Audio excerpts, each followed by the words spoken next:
One question, Jack. Why? Why not? Hell, that should really play with a jury. Look at the evidence, Ruthie. The poison in her room. It wasn't poison. It was some kind of plant fixer-upper. Well, that's an interesting way to look at it. Hey, I grew up on West 67th Street. What do I know from plants? Whatever you want to call it. Forensics says it's what killed the baby. A to Z is a very long road. And Lila's diary sure eases the trip. What, because the kid got on her nerves? It's obvious you haven't had the pleasure, Claire. And I'm not likely to in the near future. Thank you. You should have heard what came out of my mouth when Andrew decided he was hungry or bored or lonely at 3 o'clock in the morning. Every morning. Lucky for Andrew, you had restraint. And you can't prove this girl didn't. Not that I don't enjoy the visit, Ruthie, but I have to get back to your original question. Why? Old time's sake.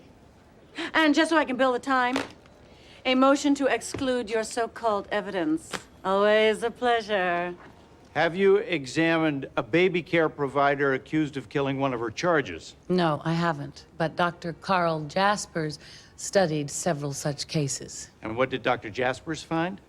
Extreme homesickness, isolation, and depression in nursemaids resulted in violence toward the babies. In other words, they viewed the babies as the cause of their misery? Yes. Thank you. I was homesick at sleepaway camp. I didn't kill my counselor. Objection. Sustained. Dr. Jasper's study to which you refer, was that homesickness and crime? Yes. And geographically speaking, where was the study conducted? In Germany. And exactly when was it conducted? 1907. Hell, Germany, 1907, I'd be depressed too. Objection. Withdrawn. Tell me, doctor, did any of Dr. Jasper's nursemaids live in a townhouse with central air, heat, 20-inch color TV with VCR, unlimited long-distance telephone calls home? Objection. Sustained. Enough, Miss Miller. Never you mind, doctor. A week before Evan died, I was at my dad's house to use his computer. Please tell the jury what you witnessed that day. Approach, Your Honor.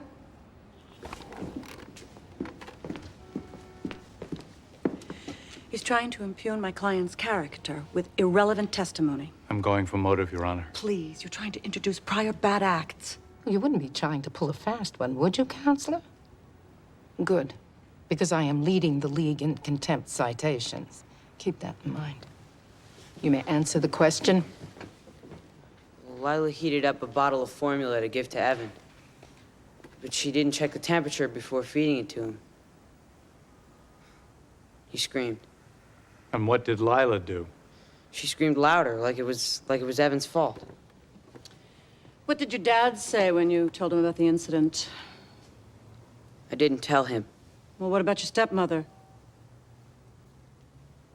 I didn't tell her either. Thanks. Mrs. Carmel, were you aware when you hired Lila that she had just been dismissed by another family? Of course not. I relied on the agency to I let see. me... And how much research did you do on this agency? Excuse me, I didn't quite hear you. My secretary's sister used them. I see. And what was her name? My secretary? No, her sister. The court reporter has to take this down, Mrs. Carmel. I don't know. Yeah. But I'll bet she was trustworthy, right? Objection. You made your point, Counselor. Move on. How often does your job require you to be out of town, Mrs. Carmel? It's hard to say. More than once a week? Yes. 2 days a week? Yes. 3 days? I work very hard. And yes, I travel, but that doesn't mean that Yes, I I don't... know. You have a very responsible position. Tell me, how many naps did Evan take during the day? I don't know. What's his favorite toy? I loved my baby. Sure you did. You just didn't have any time to spend with him. Objection. You didn't know anything about him because you were never home. Objection, You don't know Your what the Honor. hell was going on in your house during the day because you had a responsible position. Enough, Counselor. I'm making my case for reasonable doubt, Your Honor. Because Mrs. Carmel was constantly and unnecessarily and selfishly flitting around the country, she wouldn't even know if OJ was taking tea in her kitchen. I said enough. After this session, you will write a check, counselor. $500. Fine. Nice show today. I love that part of the canons that requires zealousness. Tea to go. Come on, I mean, the woman just lost her baby. You made her look like Lizzie Borden. It's funny. Lizzie Borden whacks her family and becomes a feminist cause celeb. And Wendy Carmel didn't, and you used her to set feminism back 50 years. Because I showed how negligent she was? Because you're playing on the misconceptions held by half of that jury. Oh, I see. You think work and family are both entitlements of women. It's a personal choice. You work, you have a kid. Do you think I'd be doing this if Martin didn't run off with his dentist? Wild horses couldn't drag you out of a courtroom. I don't think your 5-year-old stands a chance.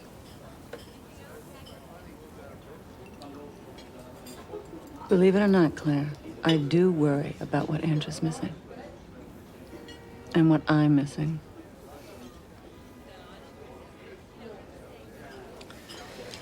Who knows? Maybe my priorities are a little screwy.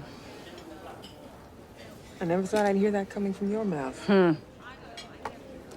Walk a mile in my shoes, then talk to me. Tick-tock, girl. Depraved indifference, you're kidding me. I'm very serious. Oh, I get it. My client, the sadist, oversprayed her petunias. It leaked into the jar of plums in the closed refrigerator. Hell of a theory, Jack. On the contrary, our theory now is that Lila had nothing to do with poisoning the food. And she is guilty because? Because she heard the baby crying and vomiting after she fed him, and she chose to ignore it. She admitted as much to the police. Excuse me, people. Actus reus, did anybody ever hear of it? You have to actually do something to be held criminally liable? Thanks for schlepping downtown, Ruthie. Cute. So is that deal still on the table? I told you, we don't just roll over and play dead. How many times has Mom told me, Ruthie, you got a big mouth?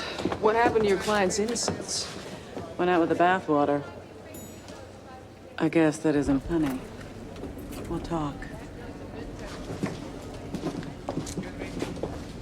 When, if ever, did you see Miss Crenshaw use pesticide on her plants? I never saw her actually use it, but I did see it in her room. Thank you. No more questions. You owe me. You loved your brother, didn't you? Sure. So it must have occurred to you that telling a little lie might help the prosecution convict Lila Crenshaw. I'm not lying. Okay, maybe exaggerating a little. Everything I said is exactly what happened. Good. Now that we've got that out of the way, where were you the day Evan died? In school. And if we check the school records, that's what we'd find? Yeah. Good. Because my assistant is on the telephone with the school right now. Okay, look. Maybe I ditched a few classes.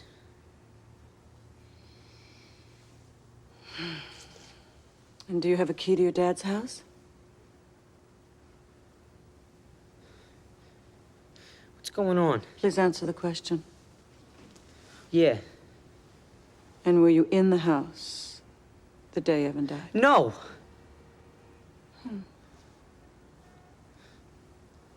I think we've got what philosophers call a conundrum, Ben.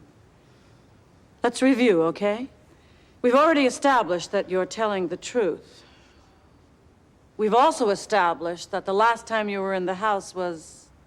A week before. Yes. That's right. But here's the confusing part. You saw the damn pesticide.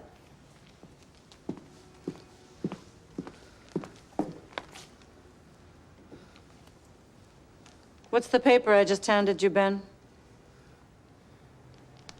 Looks like a receipt for the pesticide. And when is it dated? March 31st. The day before your brother died. Let's probe further, shall we? When you ditched school, where did you go? Met game. Hey, opening day. I was there too. With my son. Who'd you go with? Friends. What are their names? I don't know. You guys must be tight. Where did you sit?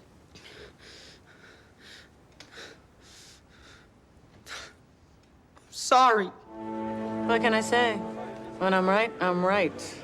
Come on, you're ready to send her away for 10 on Med 1. But thanks to your massive egos, you know, we're all full of crap. Jamie! That writ of prohibition was a little over the top. We're finding we need a big stick to get the Navy's attention. Careful where you step. I'm a lieutenant in the reserve. I was in the JAG office in the 70s. You know how ridiculous the Navy's rules are. I can see why she tried to cover up the affair. If she'll come clean now, we can discuss dropping the charges to manslaughter. She's not guilty. Come on, Ruthie. Every time she opens her mouth, another lie pops out. Look at her statement to the Navy. What statement? The statement is inadmissible. My client wasn't properly Mirandized. The spirit of Miranda was adhered to. The essence of the protection is embodied in JAG rules. Under the Uniform Code of Military Justice, there is no right to remain silent. There is no protection against self-incrimination. This is the spirit of Miranda. If she'd been arrested and Mirandized by the NYPD, she'd still have given the same self-serving, untruthful statement. If. Since that didn't happen, we'll never know. No matter how you slice it, Mr. McCoy, she was not properly Mirandized. The statement is inadmissible. What's it like landing an F-14 on a carrier deck at night? I mean, that sounds really scary. A good pilot doesn't even break a sweat. And if you're going to sit there and worry about what all could go wrong, you shouldn't be there. Why did you want to be a Navy pilot? Where else could I do what I love doing, while at the same time defending liberty? This is the kind of patriotism and dedication the Navy is willing to sacrifice, Chuck. Well, they say they need their rules about sexual conduct. This is not about military necessity. This is about big government trying to legislate morality, not just in sexual matters, but in every area of our lives, including what you can and can't watch on television. We'll continue our conversation. Get a gag order.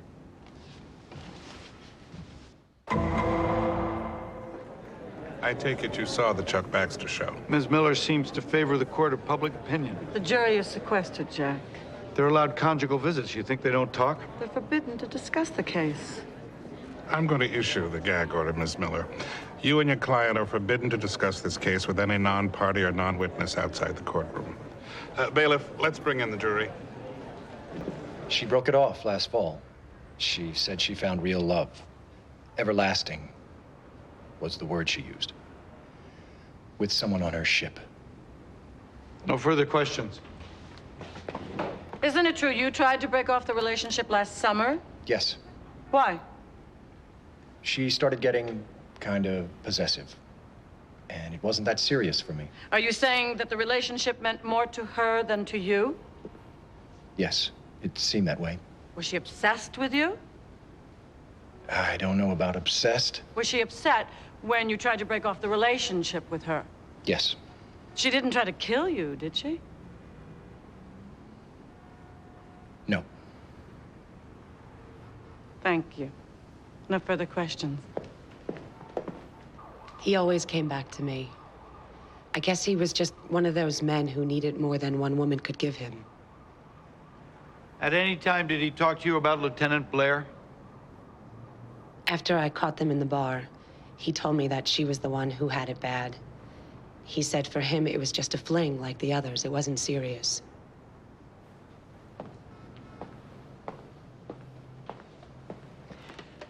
Did you believe him? Yes. Did you ask him to stop seeing Lieutenant Blair? Yes. Did he stop? No. Did he tell you why? Answer the question, Miss Stroud. He said that she was better in bed than me, that she made him hotter. And you didn't take this as a serious threat to your marriage? That's right. Then why did you file a formal complaint? Why did you risk publicly humiliating yourself and ruining his career in order to stop the affair? I don't know, I was angry at him. But he loved me, not her. As a naval officer, would Lieutenant Blair have been aware of these sanctions prior to her affair? The Uniform Code of Military Justice is required learning for all naval officers. And she had the affair anyway. Mr. Stroud must have meant a great deal to her. Objection. Withdrawn. No further questions. You put people in prison for adultery, is that right? Yes. Outside of the Middle East, can you name any civilized society that puts adulterers behind bars? I'm not qualified to answer that. Our rules exist to maintain good order and discipline within the ranks. You can't apply civilian morality to military culture. What about sexual harassment? Is that an infraction of the rules? Yes. Punishment depends on the severity of the offense. Defense is 8. Chief Stroud's service record. Commander Halibert, how many sexual harassment complaints do you see in his file? 11. Does the file indicate what punishment Stroud received for his behavior? I was the one who imposed the penalty. He was confined to his ship in order to undergo gender sensitivity training. Touchy-feely classes? Commander, isn't it true that you were so busy stamping out adultery, you let a sexual predator like Stroud fall between the cracks? We're in a politically mandated situation, ma'am. It's new to us, but we're making every effort to meet the expectations of the civilian authorities. You're doing the best you can. Yes. Thank you, Commander. How did Mr. Stroud take the rejection? He got very angry. He told me to take the wheel and drive. I did. Were you afraid of him? No, I can take care of myself. I just didn't want to pour salt in the wound. What happened next? He pulled a gun and had me stop on the road. He told me to get out of the car. When he turned away to open his door, I grabbed the gun. We struggled. The gun went off twice. One bullet shattered the driver's window, and the other killed him. Did you intend to shoot him? No. It was an accident. The impact of the bullet had knocked him out of the car. I went to see if he was badly hurt. He was dead. What did you do then? I drove off. Why did you do that? I left the scene to report the accident. I headed back towards the ship, but by the time I got there, I started to see how unlikely it was I'd be believed. I've seen what happens to women who try to fight back. The system is stacked against us, especially in the military. That seems cold. I've been trained to make quick, calculated decisions. In this case, I made a very bad decision, one I'll be sorry for the rest of my life. I can't excuse it, but I truly thought I would not be believed. And in fact, you were right, weren't you? Well, I'm here. Thank you. Did you rip him a new one? I filed a report. Was this your first attempt at a night landing? No, it was my third. How many years have you been in the Navy, Miss Blair? 5.5. This recording was made 6 months ago. At what point did you learn the steely control of your emotions you alluded to earlier?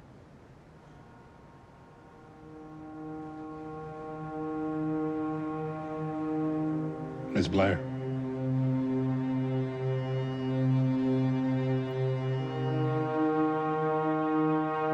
She doesn't have to answer, Your Honor. No more questions.